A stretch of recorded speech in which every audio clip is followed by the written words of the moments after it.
বসন্ত তো প্রায় এসেই গেছে, তার সাথে নিজের হাতে তৈরি আবির থাকবে না তা কি কখনো হয়। আজকে গাঁদা ফুল দিয়ে আবির বানানো তোমাদেরকে দেখাবো। প্রথমেই দেখো গাঁদা ফুলগুলো আমি একটা মিক্সারে পেস্ট বানিয়ে নিলাম, বা তোমরা শিলেও করে নিতে পারো। পেস্ট করে একটা রস বার করে নিলাম গাঁদা ফুলের।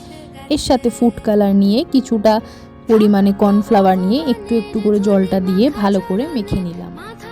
তোমরা চাইলে অ্যারারুট দিয়ে করতে পারো, তবে কর্নফ্লাওয়ার দিলে খুব ভালো হবে। তার সাথে দেখো আমি বিট দিয়েও একটা অর্গানিক কালার করে নিলাম, কি সুন্দর পিঙ্ক কালার। বিট ঘষে রস বার করে নিলাম আর তার সাথে কর্নফ্লাওয়ার সাথে মিশিয়ে ভালো করে মেখে নিলাম।